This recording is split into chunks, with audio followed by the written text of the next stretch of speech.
우리가 이 세상을 살면서 만약에 가장 불행한 사람이 어떤 사람인가 꼽아보라고 한다면 여러 가지 불행의 이유가 있겠지만 분명한 건 그 중에 한 가지는 바로 자랑할 것이 전혀 없는 사람이 아닐까 싶습니다. 사실 우리는 아무리 가난하고 아무리 부족해도 사실 따져보면 한 가지씩이라도 적어도 자랑할 거리는 다 있습니다. 어떤 분들은 가문이 자랑이 될 수도 있겠고, 또 어떤 분들에게는 남편이 혹은 아내가 그리고 혹은 자식이나 또 부모가 자랑이 될 수도 있겠죠. 누군가에게는 자신이 가지고 있는 외적인 외모나 혹은 그의 지식을 자랑 삼을 수도 있겠습니다. 연세 많이 드신 그런 우리 성도님들을 신방하다 보면 대부분 그분들은 손주 자랑에 여념이 없으십니다. 사실 우리는 안 따져봐서 그렇지 가만히 보면 그래도 자랑할 것들은 다 있어요. 그런데 뜻밖의 오늘 본문에 나오는 이 사도 바울은 우리과는 전혀 다른 자랑거리를 가지고 있었습니다. 오늘 본문 5절 말씀을 보시면 바울이 이렇게 간증합니다. 내가 이런 사람을 위하여 자랑하겠으나 나를 위하여는 약한 것들 외에는 자랑하지 아니하리라. 그는 지금 약한 것들 외에는 나에게 자랑할 것이 없다라고 말하고 있는 거예요. 사실 그라고 해서 왜 자랑할 게 없었겠습니까? 오늘 그는 우리가 다 잘 아는 것처럼 이스라엘 사람이라는 자부심이 있었어요. 오늘 참으로 그 바리새파라고 하는 자랑거리가 그에게는 있었습니다.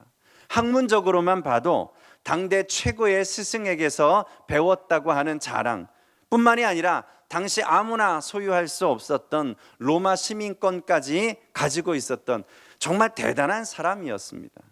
그럼에도 불구하고 바울은 그 모든 것들을 다 배설물처럼 여기고 오히려 자기의 약점을, 그가 가진 약한 것들을 자랑하겠다고 고백하고 있는 것입니다. 실제 바울 서신을 보다 보면 그는 외모도 볼품이 없었고 언변도 능하지 않았을 뿐더러 혹자는 그가 간질병이 있었다고 말하기도 하고요, 또 누군가는 그에게 안질이 너무 심했다고 말하기도 합니다. 어느 쪽이든지 간에 바울에게 있어서 이것은 너무나 큰 불편함과 고통이었기 때문에 오늘 본문에서는 그가 가진 약점을 뭐라고 표현했는가 하면 육체의 가시다, 그렇게 말하고 있어요. 나를 찌르는 가시 같다고 표현했습니다. 그런데도 불구하고 그는 이러한 약점을 오히려 숨기거나 그것을 감추려 하는 것이 아니라 이것을 드러내놓고 자랑하고 있는 거죠.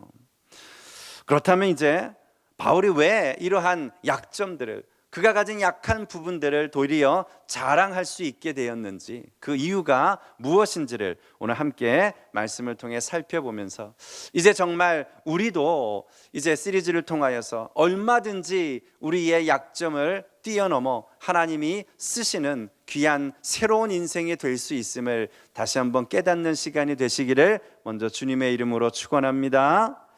그렇다면 첫 번째로요, 왜 그는 하찮은 자랑을 다 뒤로 하고 그의 약점을 자랑할 수 있었을까요? 그것은 바로 이 약한 것들 때문에 그가 자만하지 않고 그의 오늘 복음 사역과 그가 오늘 펼쳐놓은 많은 열매들에 오늘 교만해지지 않고 날마다 스스로를 겸손하게 만들어주기 때문이었습니다. 다시요, 우리의 약점은 오히려 우리를 겸손하게 만들어준다는 사실입니다. 오늘 육체의 가시는 우리를 겸손케 합니다. 그래서 7절을 보시면 사도 바울이 이렇게 고백하지요. 우리 7절을 한번 같이 읽어볼까요? 같이 읽습니다. 시작. 여러 계시를 받은 것이 지극히 크므로 너무 자만하지 않게 하시려고 내 육체의 가시 곧 사탄의 사자를 주셨으니 이는 나를 쳐서 너무 자만하지 않게 하려 하심이라. 아멘. 하나님이 그를 너무너무 교만하지 않게 하시기 위해서 육체의 가시를 주셨다고 지금 말씀하고 있는 것입니다. 우리는요, 사도 바울 이렇게 생각하면 떠오르는 그런 생각들이 있잖아요. 하나님은 역시 경쟁력 있는 사람을 키우시는구나. 저 사도 바울이 워낙 뛰어나고 워낙 능력도 많고 하니까 하나님이 저 사람을 그리스도인으로 오늘 바꾸셔서 저 사람을 저렇게 귀하게 쓰시는 거구나. 우리는 그렇게 생각하기 쉽습니다.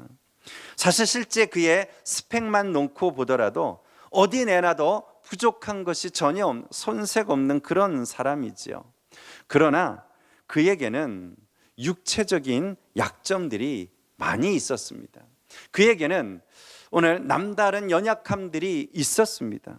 이것은 노력해서 해결할 수 있는 문제가 아니었어요. 그가 가진 어떤 외적인 신분이나 그의 배경만으로는 덮을 수 있는 문제가 아니었습니다. 결국은 그 약점들 때문에, 그가 가진 이 약한 부분들 때문에 자기가 아무리 복음을 전하고 아무리 교회를 세우고 아무리 위대한 기적을 나타낸다 할지라도 언제든지 그가 가진 약점들이 그를 괴롭힐 때마다 한계를 인정하게 되었고, 그래서 이 육신의 고통 때문에 오히려 그는 겸손할 수밖에 없었고, 그래서 하나님이 더욱 그를 의지하게 만드사 오늘 그 약점을 도리어 오늘 하나님이 쓰시는 그런 조건으로 하나님이 바꾸어 주셨다는 사실입니다. 다시 말하면 자기의 연약함과 부족함을 겸손하게 받아들이고, 그래서 하나님을 의지할 때 그때 하나님의 능력이 임하는, 하나님이 쓰시는 사람이 되는 줄로 믿으시기 바랍니다. 어느 작은 책에 실린 그런 이야기가 하나 있었는데요, 아버지가 유명한 변호사의 빌딩도 2채나 소유한 아주 부자 집안입니다. 그 자신도 명문대를 나오고 지금 대기업에 다니고 있는 유능한 젊은이에요. 그래서 그가 평소에 아주 호감을 가지고 있었던 여인에게 청혼을 했는데, 그런데 뜻밖의 보기 좋게 거절당했다고 합니다. 그 사람이 묻습니다. 왜 당신은 내 청혼을 받아들이지 않는 건가요? 내 집안 배경과 내 스펙이 부족합니까? 마음에 안 듭니까? 그때 여인이 대답합니다. 아니요, 당신의 스펙과 당신의 배경은 너무너무 마음에 드는데 당신이 싫어요. 이해하시겠어요? 우리는 자꾸만 하나님께 쓰임받기 위해서는 이것저것 좀 필요한 조건들을 갖추어야 한다고 자꾸만 생각합니다. 하지만 그것은 하나님을 전혀 모르는 이야기예요. 세상적인 조건이나 능력은 하나님의 기준이 결코 아닙니다. 아무리 뛰어난 능력이 있어도, 아무리 대단한 지식을 가지고 있고, 아무리 위대한 높은 자리에 올라가 있더라도 하나님의 마음에 들지 않으면 하나님이 그 사람을 쓸 수가 없는 것입니다. 스펙의 문제가 아니고요, 하나님이 쓰실 만한 사람이 되는 것, 그것이 믿음이라는 것입니다. 우리 이스라엘의 초대 왕이었던 사울을 한번 생각해 보지요. 하나님은 그 사울의 스펙을 보고 그를 이스라엘의 초대 왕으로 세운 것이 아니었습니다. 사무엘서를 보면 그는 스스로 작게 여기는 마음을 가지고 있었어요. 바로 그것을 보시고, 자기를 작게 여기는 마음을 보시고 하나님이 그 사울을 왕으로 세우셨던 것입니다. 그런데 그가 왕이 된 이후에 오히려 어느 순간 그가 변한 거예요. 그의 태도가 달라진 것입니다. 하나님 없어도 내가 무엇인가를 할 수가 있겠구나라고 하는 생각을 갖기 시작한 것입니다. 그때부터 하나님은 사울을 쓸 수가 없었습니다. 결국 사울이 아말렉과의 전쟁에서 승리한 이후에 자기를 위한 기념비를 세웠을 때 하나님은 그를 버리셨습니다. 하나님의 흔적을 지워버리고 자기의 흔적을 역사에 남기려고 하는 순간부터 하나님은 그를 버리셨습니다. 여러분 잊지 마십시오. 하나님이 우리를 버리실 때는 우리에게 돈이 없어졌거나 혹은 능력이 사라졌거나 아니면 높은 지위에서 떨어졌거나 아니면 나이가 너무 많아져서가 아닙니다. 우리가 자만해졌기 때문입니다. 성공의 도취에서 하나님의 자리를 빼앗을 때 그때 하나님이 우리를 버리시는 것입니다. 사랑하는 성도 여러분, 지금 여러분이 가지고 계시는 약점들, 오늘 여러분 안에 말 못하는 가시 같은 그런 육체의 고통 때문에 괴롭고 낙심해 있습니까? 염려하지 마십시오. 지금 우리가 얼마나 연약하고 얼마나 평범한 사람인가 하는 것은 주의 일을 하는 데 있어서 전혀 문제가 되지 않습니다. 하나님은 강한 자를 쓰신 적이 없어요. 완벽한 자를 쓰시는 분이 아니십니다. 하나님 앞에 겸손하게 자기의 약함을 인정하는 사람, 그래서 하나님 앞에 겸손히 엎드리는 사람, 하나님은 바로 그런 사람을 들어 쓰시는 줄 믿으시기 바랍니다. 두 번째로요, 오늘 이 사도 바울은 그의 약함을 도리어 자랑하게 된 이유는 바로 약할 때가 오히려 하나님의 능력이 임하는, 온전하게 임하는 그런 순간이 되었다는 사실을 깨달았기 때문입니다. 다시요, 오히려 우리가 약함을 자랑할 수 있는 근거는 내가 약할 그때에 비로소 내 힘과 능력이 아닌 하나님의 능력이 우리 안에 온전히 임하게 되는 순간임을 믿으시기 바랍니다. 모든 바울 서신은 이 바울이 육체의 가시 때문에 사역을 하는 데 있어서 상당한 부담을 가지고 있었던 것으로 보여지고 있습니다. 그것 때문에 전도 활동을 하는데 큰 지장이 있다고 여겼기 때문에 바울은 오늘 본문 8절에서 보시는 것처럼 이 육체의 가시, 사탄의 사자라고까지 표현하고 있어요. 복음에 얼마나 지장이 되었든지 간에 이 육체의 가시가 자기에게서부터 떠나가기를 하기 위해서 우리 주님께 3번씩이나 간구했다고 말씀하고 있습니다. 아니, 혹 우리라면 몰라도 이 위대한 사도 바울이 그것도 한두 번도 아니고 3번씩이나, 그것도 자기를 위해서가 아니라 하나님의 복음을 위하여서 3번씩이나 간구했다면 마땅히 하나님이 그 기도에 응답해 주셨어야 한다고 생각되지 않으십니까? 그런데요, 뜻밖에도 하나님은 그의 기도를 거절하셨습니다. 그의 기도에 응답하지 않으셨습니다. 그 대신 9절을 보시면 이렇게 대신 기도의 응답 대신 다른 말씀을 주셨어요. 어떻게 말씀하세요? 내 은혜가 내게 족하도다. 우리 같이 한번 따라해 보시죠. 내 은혜가 내게 족하도다. 다시요. 내 은혜가 내게 족하도다. 내 은혜가 너한테 충분하다는 거예요. 근데 여기 은혜라고 하는 단어는요, 원어적으로 보면 굉장히 다양한 의미가 거기에 들어가 있어요. 어떤 말로 표현해도 다 의미가 전달됩니다. 자비, 인애, 긍휼, 오늘 여러 가지 표현을 다 담고 있는데요, 그 가운데 사랑이라고 하는 단어로 번역해도 전혀 문제가 없습니다. 다시 표현해 보지요. 바울이 그의 육체의 가시, 이 연약한 문제, 자신의 약점, 이 질병을 좀 고쳐주십사 하고 우리 주님께 기도했더니 주께서는 그 답으로 내가 너를 사랑하는 것으로 족하다, 내가 너를 사랑하니 그것으로 이미 충분하다, 그렇게 답을 주신 거예요.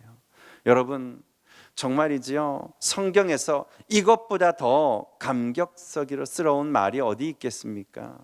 바울이 어떤 사람이에요? 예수 믿는 자를 핍박하고 스데반 집사를 죽이는데 앞장섰던 사람입니다. 그런데 그러한 악한 자를 우리 주님이 사랑하셨다라고 말하고 있어요. 아니 여러분, 우리는 도대체 어떤 사람이었습니까? 서로를 미워하고 비방하고 속이고 도무지 선한 것들이라고는 하나도 행할 능력이 없는 그런 무기력한 존재들 아닙니까? 그럼에도 불구하고 그런 연약한 우리를 하나님이 사랑하신다고 말씀하시는 것입니다. 여러분, 그렇다면 충분하지 않아요? 내가 좀 약점이 있어도, 오늘 내 기도가 좀 응답되지 않아도, 나에게 육체의 가시가 좀 있어도 하나님이 나를 사랑하는 것으로 충분하지 않습니까? 더욱이 9절 말씀을 보시면요, 그 끝부분에 이렇게 표현하지요. 왜 내가 너를 사랑하는 것으로 충분하다고요? 이는 내 능력이 약한 데서 온전하여짐이라. 다시 말하면 자신이 약하기 때문에 주님의 능력이 더 온전해진다고 고백하고 있는 것입니다. 오늘 그가 자기의 힘으로, 자기의 능력으로 주의 일을 한다고 나섰을 때는 그냥 예수 믿는 사람 핍박하고 오늘 주님을 오늘 회방하는 자밖에 되지 않았었어요. 그런데 오히려 자기가 약한 부분이 있기 때문에 자기의 약점 가지고 일하다 보니까 오히려 주의 능력이 더 크게 역사하고 있었다는 사실입니다. 그런 의미에서 지금 여러분은 어떤 자세로 주의 일을 감당하고 있습니까? 혹 여러분 또한 내가 가진 강점으로, 내가 가진 능력으로, 나에게 있는 성령 충만함 가지고만 주의 일을 한다고 자만하고 있지는 않습니까? 아니면 오늘 주의 능력으로 주의 일을 감당하고 계십니까? 우리에게 정말 중요한 것은 하나님이 연약한 우리를 택하셨다는 사실이지, 우리가 어떤 능력을 가지고 있고 얼마나 건강하고 얼마나 똑똑하냐 하는 것은 결코 아닙니다. 바라기는 더 이상 우리의 약점을 어떻게 감추고 숨길 것인가 하면 고민하지 마시고, 어떻게 하나님의 능력이 우리의 약함 가운데 임하여 온전케 되어 주님이 쓰시는 일꾼이 될지를 고민하면서 정말 주님의 능력으로 올 한 해 사명 감당하며 사는 저와 여러분들이 되시기를 주님의 이름으로 축원합니다. 마지막으로요, 결론은 무엇입니까? 우리가 약할 그때가 바로 주님이 가장 우리를 강하게 만들어 주시는 순간입니다. 오늘 우리가 약하니까 그래서 우리가 더 하나님 앞에 기도하게 되고, 그때 우리는 하나님이 우리에게 힘을 주시고 주의 능력으로 우리를 충만케 해주시고, 그래서 우리가 강할 때 행하지 못했던 더 많은 역사를, 더 많은 기도의 응답들을, 더 많은 주의 사역들이 오늘 연약한 중에 이루어지고 있는 것이에요. 우리가 약할 때가 오히려 더 강한 때라는 것입니다. 우리가 유명한 말씀이죠. 오늘 본문의 마지막 9절, 우리 10절 말씀을 한번 읽어보지요. 우리 10절 다 같이 읽습니다. 그러므로 내가 그리스도를 위하여 약한 것들과 능력과 궁핍과 박해와 곤고를 기뻐하노니 이는 내가 약한 그때의 강함이라. 아멘. 바울의 기도는 그가 구한 대로 응답되지는 않았습니다. 그러나 그것에 대해서 영적인 응답이 그에게 주어졌어요. 그에게 주어진 영적인 응답은 바로 오늘 그에게 있어서 족한 은혜였다 말씀해요. 그것은 그에게 부족하지 않았어요. 그에게 기도 응답이 되진 않았지만 그에게 주어진 또 다른 결과는 족하다라는 은혜입니다. 이 족한 은혜가 포함하고 있는 분량을 한번 생각해 보세요. 하나님이 우리에게 주신 족한 은혜는 그냥 육체의 질병과 연약함과 고통 같은 것들을 그냥 견뎌낼 수 있을 정도로만큼의 족한 것이 아니라 도리어 그로 인하여서 크게 기뻐하고 자랑할 수 있을 만큼의 충분한 은혜라고 하는 사실입니다. 할렐루야. 다시요, 그가 왜 여러 약한 것들에 대해서 기뻐하고 자랑했다고요? 약할 때 오히려 하나님의 능력이 임했기 때문입니다. 그래서 약할수록 더 하나님의 역사가 강하게 나타났기 때문입니다. 이제 우리의 모습을 돌아보기를 원합니다. 지금 여러분에게 있어서 육체의 가시는 무엇인가요? 여러분에게 있어서 지금 막 감추고 싶은 그런 약점이 무엇이 있습니까? 혹 건강에 문제가 좀 있으세요? 직장과 사업이 힘들고 지금 어려워지셨나요? 그렇다면 그 육체의 가시와 그 연약함은 우리가 좌절하고 포기할 문제가 아니라 지금부터가 하나님의 능력이 여러분 가운데 임하실 기회인 줄 믿으시기 바랍니다. 지금이야말로 하나님이 여러분을 더욱더 강하게 만들어 주실 기회임을 믿으시기 바랍니다. 그리하여 우리도 여러 약한 것들에 대해서 이제 도리어 기뻐하고 자랑할 수 있는 그런 충분한 족한 그런 믿음을 다 소유하는 여러분 되시기를 주님의 이름으로 축원합니다. 말씀을 맺죠. 사도 바울은요, 자기의 약점을 놓고 육체의 가시를 놓고 하나님 앞에 기도하는 동안에 그가 새로운 사실을 깨닫게 된 것이 있어요. 지금까지 하나님이 자기를 사용하신 것은 그가 가진 강점들 때문인 줄로만 알았는데, 그런데 실상 주님은 자기의 약한 부분도 사용하고 계시다는 것을 기도 가운데 알게 되었다는 것입니다. 자기가 가진 육체의 가시가 주님을 위해서 방해만 되는 줄로만 알았는데, 오히려 그 육체의 가시가 주님의 능력이 임하는 통로가 되고 있었다는 사실을 그가 믿게 된 것입니다. 그렇습니다, 여러분. 주님은 물론 우리의 강점을 사용하십니다. 주님은 바울의 지식도 사용하셨어요. 바울의 시민권도 사용하셨어요. 바울이 가졌던 유대의 전통도 사용하셨어요. 그러나 주님은 오늘 우리의 약한 부분도 사용하신다는 사실을 잊어서는 안 됩니다. 하나님이 주신 가시의 의미를 모르고 있으니까 자꾸만 원망하게 되고 자꾸만 그 가시 때문에 낙심하게 되는 거예요. 건강이 여러분의 가시입니까? 도리어 기뻐하십시오. 그래야 자기의 힘을 자랑하지 않고 하나님을 의지할 수밖에 없게 되지 않겠습니까? 가시 같은 남편, 가시 같은 아내, 가시 같은 자식들 때문에 아프고 속상하다고요? 도리어 하나님 앞에 감사하십시오.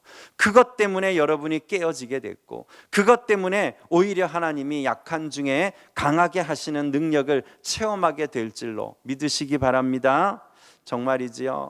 올 한 해는 우리의 기도의 내용이 바뀌어져서 내 인생의 가시를 제발 좀 없애주세요 라고만 기도할 것이 아니라, 그 가시를 허락하시는 하나님의 의도와 그 뜻이 무엇인지를 깨닫게 해 주옵소서. 그렇게 기도할 수 있는 여러분들이 되시기를 축원합니다. 그래서 오늘 사도 바울과 같이 약해도 쓰임 받을 수 있다는 사실을 오늘 확신하고 이 믿음 가지고 이제 새로운 인생을, 뉴 비기닝을 시작하는 올 한 해 다 되시기를 다시 한번 주님의 이름으로 축원합니다.